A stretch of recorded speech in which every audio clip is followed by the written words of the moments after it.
knows we're coming, he doesn't know we're coming. By the way, on the camera is the fabulous Grand Imperial Kevin Gossett. This is real dope. It's deja vu.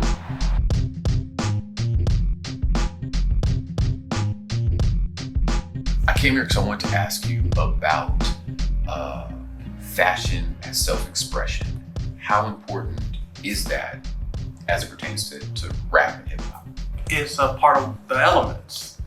If you look at KRS-One, he acknowledges all of the elements of hip hop, whether that's the DJ, breaking, all of them. But he also adds onto them and includes street fashion.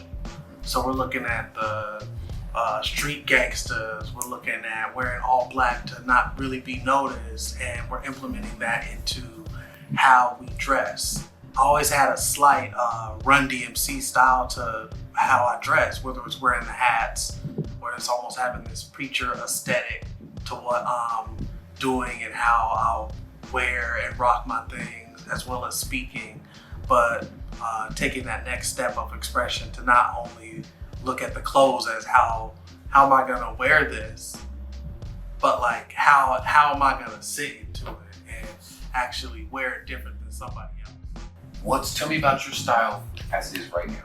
Right now, opposed to how I grew up, which was very brand heavy. It's not a lot of brands that I'm wearing. It'll be blank and I'll touch it up with jewelry. And I saw this documentary and it was the first time I really was like intrigued in jewelry. And the woman was saying that jewelry is a shield. Okay. And that was the first time where it sparked in me like, oh, I'm so interested in why people wear jewelry, because I've never worn it before. And if it's a shield, I need the protection out there.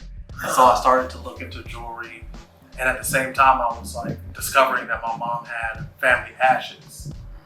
And I was seeing jewelry as like a vessel of protection. I started to collect these like pieces like this and these Afghani pieces that they would hide hymns in. Like church hymns. Yeah, like church hymns and just ideas. And this idea that you could hide things in jewelry was big. Like creating your own artifacts for people to find in the future. Wow. People hide things. People put blood into jewelry, and people turn ashes into jewelry.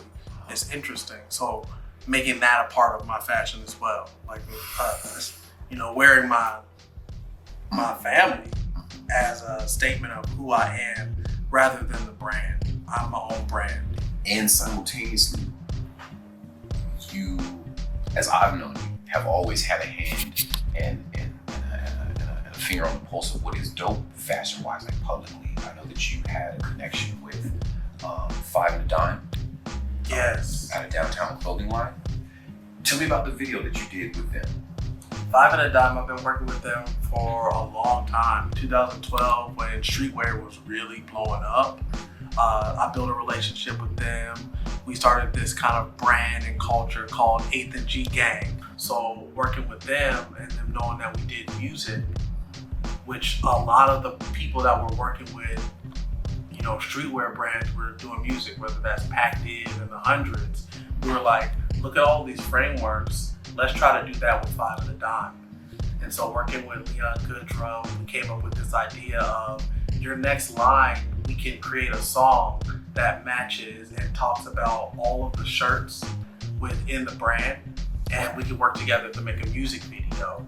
And the music video ended up getting on Hypebeast, and a lot of people caught the eyes. And I guess it was the first music video that was also a lookbook video. Run it for just a second, and we'll get a little clip, just a little clip.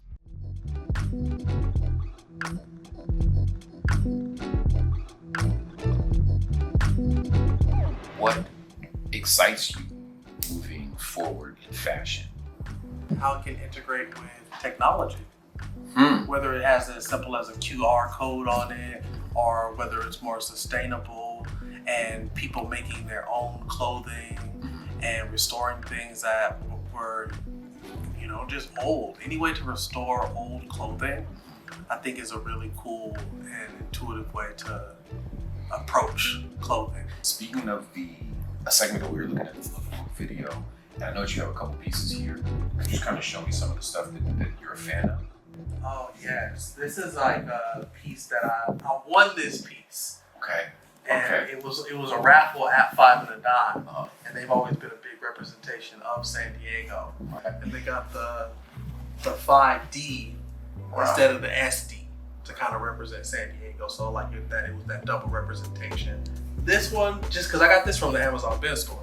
Clothing communicates something to people. This is a piece by Ramel in collaboration with the Museum of Contemporary Art, La Jolla. Those collaborations with local artists and museums. My homie Leon also had a connection in this collaboration as well. And it kind of bridges the gap that says your clothing and your artwork is fine art.